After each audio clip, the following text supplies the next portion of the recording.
back to my YouTube channel. My name is Nikita Sharma and in today's class we are again going to dive in a very important, wonderful concept in where we have to find the sentence management, how the sentence is appearing in front of us and how we are going to differentiate it. If we are talking about the week 3, it is always important place to play a role of phrases. phrases के बारे में हम लोग इसमें ज्यादा importance देंगे क्योंकि हमने वीक 1 और वीक 2 में एब्स्ट्रैक्ट नाउन पर, कॉमन नाउन पर, प्रॉपर नाउन पर बहुत फोकस किया है. तो मेननेस जो आता है वो हमारे फ्रेजेस पे आता है कि फ्रेजेस को हमें पढ़ना चाहिए. सो आज हम लोग फ्रेजेस पे ही ये सेंटेंस को क्रिएट करेंगे.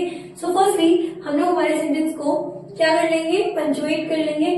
So the punctuation is the village women with colorful clay pots had their heads walk gracefully along on the long curving road.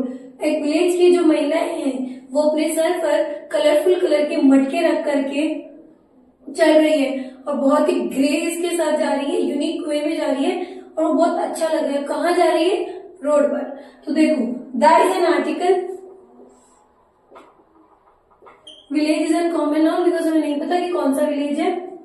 Women also है कॉमन नाउन विथ प्रीपोजिशन क्योंकि add कर रहा है. Colourful जो है वो हमारा क्या हो जाएगा? एडजेक्टिव. क्ले को डिस्क्राइब कर रहा है, कलरफुल क्ले को, तो ये भी एडजेक्टिव होगा क्योंकि ये डिस्क्रिप्शन आ रहा है. पॉट जो है हमारा कॉमन नाउन है. एट हमारा प्रीपोजिशन है. देयर एक पॉजेसिव प्रोनाउन है क्योंकि यहाँ पे उधर उनके, ठीक है. और ये हेड जो है ये कॉमन नाउन हो गया. वॉक्ड वर्ब हो गई. ग्रेसफुली एलवाई आता है और एलवाई क्या होता है? Adverb. Along preposition, the article, long adjective, curving adjective, road common noun. बात समझ में आ गई कि कैसे हमने इसको किया है. ये सारी चीजें आपको क्लियर है. तो आप कहोगे इसमें फ्रेजेस कहाँ है? तो फ्रेजेस को हम बनाते हैं. तो ठीक है, फ्रेज बनते कैसे देख लो. Make two words with the suffix fully. हमने पहले क्या किया था? प्रीफिक्स यूज किए थे जो कि हमने आगे लगाए थे. याद होकर तो ओबीडियंस का, जिसका हमने किया था disobedience. Yes, I am right. So now we are going to again putting suffix. Suffix हमेशा वर्ड के एंड में लगता है. तो जैसे ही हम यहाँ चेंज करेंगे, जैसे ये है, ये ग्रेसफुली है, तो हमें फुली जैसे ही करना है. तो हम कर सकते हैं क्या? ब्यूटीफुली. यस, कर सकते हैं. ब्यूटीफुली हो जाएगा. और क्या हो सकता है? Carefully. Yes. Again next question, find the words that would go with ports, road and that make phrases. Ports और रोड के साथ में ये क्या बनानी चाहिए? फ्रेजेस बनानी चाहिए. फ्रेजेस वो होते हैं जिनकी खुद की पूरी कंप्लीट मीनिंग नहीं होती है. They are not complete and they are not have a proper meaning also. So first thing, अगर पॉट की बात करें तो हम लिख सकते हैं कुकिंग पॉट, क्ले पॉट. और अगर रोड की बात करें तो हम लिख सकते हैं left road, long road, dirt road. इस टाइप से, मतलब पूरा कंप्लीट सेंस नहीं दे रहा है, बस ये आपको एक एड्रेस करे कि हाँ ऐसे. ये होते हैं फ्रेजेस जो हमने नॉर्मली बनाए और ये इजी इसलिए लग रहे हैं क्योंकि अब आपको समझ में आ गया कि हमें इनके साथ में कुछ ना कुछ ऐड करना है. ठीक है, अभी हमारे नेक्स्ट क्वेश्चन पे चलते हैं. Third question is add adjective and adverbs to see how they change meanings. तो फर्स्टली हमें एडवर्ब लगाना है. तो देखो एडजेक्टिव्स लगाने हैं. तो फर्स्टली वुमेन है तो हम लिख सकते हैं क्या? टॉल वुमेन, क्योंकि एडजेक्टिव लग जाएगा. Yes, why not. फिर आप लोग लगा सकते हो, आगे देखो क्या कर सकते हो. At their heads walk gracefully along on the long roads. तो लॉन्ग जो है लिख सकते हैं डस्टी रोड.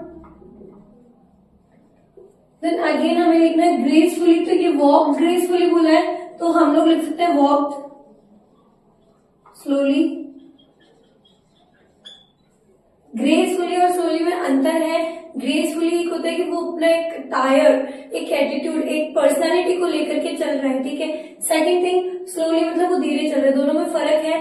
तो इसीलिए मैंने यहाँ पे डस्टी भी बता दिया, टॉल बता दिया और वॉक स्लोली बता दिया. फाइनली सब्जेक्ट और प्रिडिकेट. सब्जेक्ट और प्रिडिकेट, सब्जेक्ट वो होता है जो पूरे सेंटेंस में एक्शन प्ले करता है. ठीक है. तो देखो, the village women with colourful clay pots at their heads. ये सारा एक सब्जेक्ट है क्योंकि एक विलेज वुमेन जो है वो पॉट्स को सर पे रख करके जा रही है. to the village women से लेकर के हेड्स तक, ये हमारा सब्जेक्ट होगा क्योंकि इसी का तो सारा का सारा खेल है कि क्या कर रही है, धीरे जा रही है, एक्शन प्ले कर रही है, वॉक ग्रेसफुली रोड, क्या हो जाएगा ये प्रेडिकेट। ठीक है, समझ आ गई बात की। आपका जो भी सेंटेंस में एक्शन प्ले करेगा वो ही डिपेंड करता है कि कैसे कर रहा है। जैसे यहाँ मैंने बोला था विलेज वुमेन डैश हेड्स, तो ये सब्जेक्ट है। देन वॉक्ड, वो धीरे चल रही है, ग्रेसफुली चल रही है, ये बता रहा है उसका प्रेडिकेट, उसका एक्शन कि सेंटेंस में क्या हो रहा है। ठीक है, अब एक और चीज जो हमने चेंज किया हम लोग उनको लगा भी सकते हैं। तो the village tall women with colourful clay pots at their heads walked slowly along the long curving dusty road, ऐसे करके आप इन्हें यूज कर सकते हैं। ठीक है, अभी नेक्स्ट क्वेश्चन पे चलते हैं। Fifth question is place the adjectives after the noun. Nouns के बाद आपको एडजेक्टिव्स लगाने हैं। तो हमारा नाउन है ये, कॉमन नाउन हो गया प्लीज, तो हम लिख सकते हैं एडजेक्टिव के लिए टॉल वुमेन। आगे नेक्स्ट है हमारा एडजेक्टिव कलरफुल, तो ऑर्नेट कलरफुल क्ले लिख सकते हैं। या उसके बाद वापस आएंगे, यहाँ पे देखो लॉन्ग कर्विंग डस्टिंग रोड है तो आप लिख सकते हो dusty.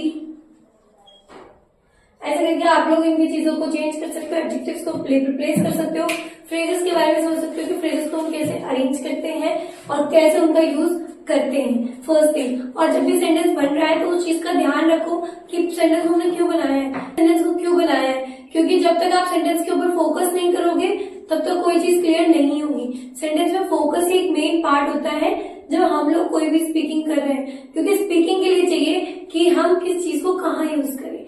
I am not telling you to learn tenses, learn grammar. मैं आपसे नहीं कह रही थी ग्रामर को लर्न करो तभी स्पीकिंग आएगी, नहीं।